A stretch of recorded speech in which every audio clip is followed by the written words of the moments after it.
Hello, ladies and gents, and welcome to week 6 of our class. This is like the halfway point, guys.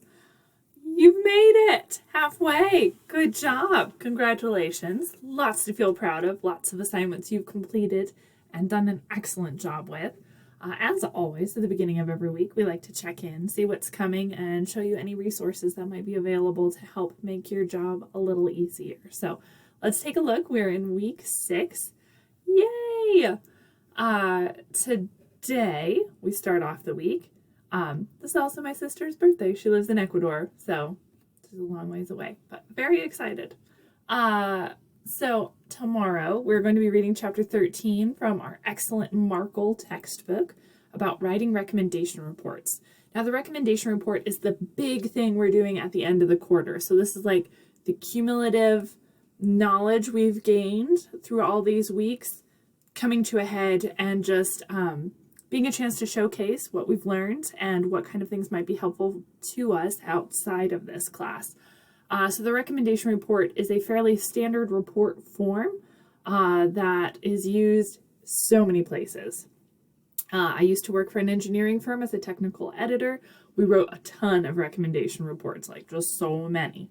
I know they're a pretty standard fare out in the area at the Hanford Project. I have lots of friends who work out there who have to deal with recommendation reports on a daily basis.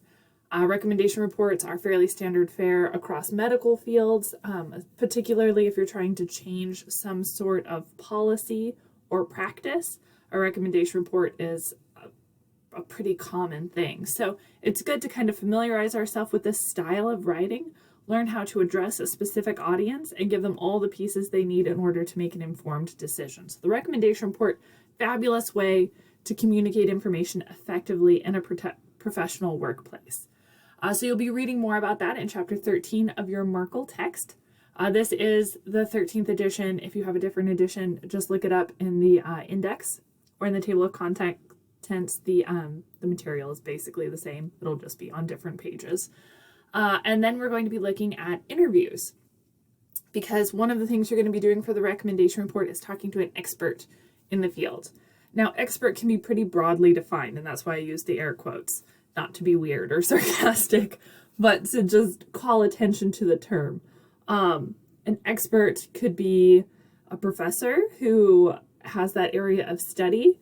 An expert could be a person who's worked in the career that you're looking at if you're doing a career feasibility report. An expert could be an admissions counselor if you're looking at comparing different schools in a comparative report. So an expert is just somebody who has a good set of information that you could use in your report. So think about who might be an expert on the topic you're interested in and begin reaching out to them. You don't have to have the interview done this week. I know our Sunday assignment is the interview informant profile.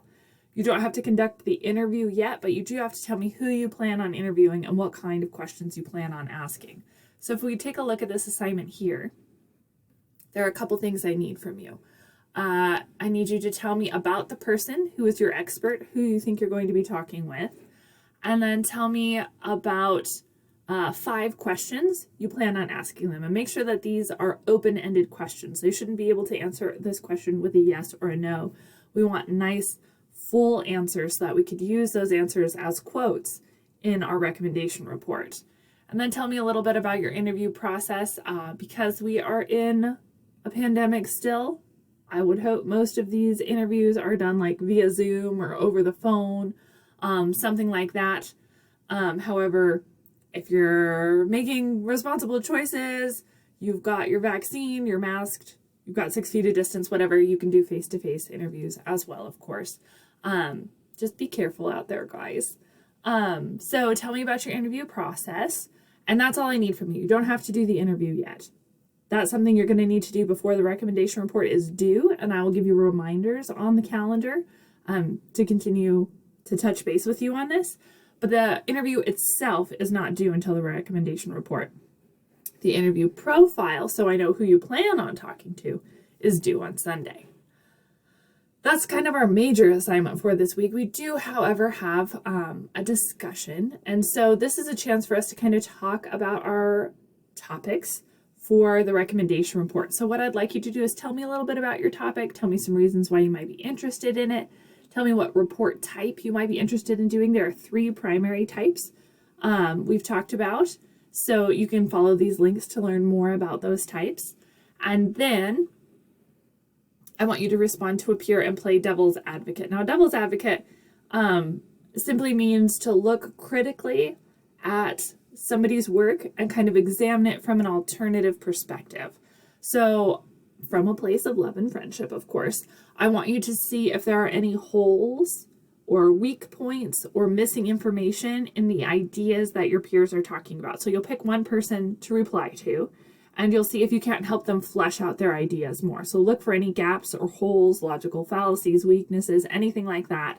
Point those things out and then help them make it better. Make some suggestions, maybe some things they haven't considered or some ideas you have on the topic. Kind of expand, give them some stuff to work with there. And that's what we'll be doing for our discussion topic.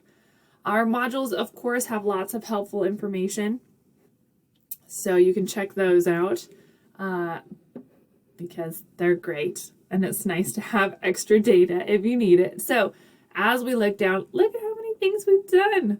We can just minimize all these because we've written abstracts, we've done so much documenting, we've done our technical description paper, the SOP is coming up next, so that's fun.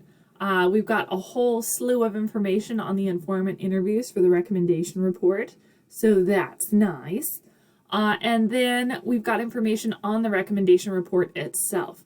In a few weeks, you'll be writing a proposal for your recommendation report. We're not doing that yet. But here's information on the recommendation report. If you still have questions on what that recommendation report is, this would be a good place to start. I would also recommend looking at the recommendation report assignment up in the assignments tab so that you can fully familiarize yourself with that as you think about your topics and as you think about who you want to interview. So take a look at this. The recommendation report is a big document. It is. That's why it's the accumulation of everything we've learned this quarter. So while it might feel a little overwhelming as you take a look here, there's a lot you're going to be creating. It's good that we get started now at week 6 so we can spread out our work so that it's not just terribly overwhelming. And there is a recommendation report folder that's got all sorts of helpful stuff. So lots of things to orient yourself if you need some more information about the recommendation report before you submit your topic discussion and before you do your interview profile. And that's what the week holds for us, guys. That's what we're up to. If you have any questions, let me know. I'm here to help. Otherwise, happy writing, and we'll touch base soon.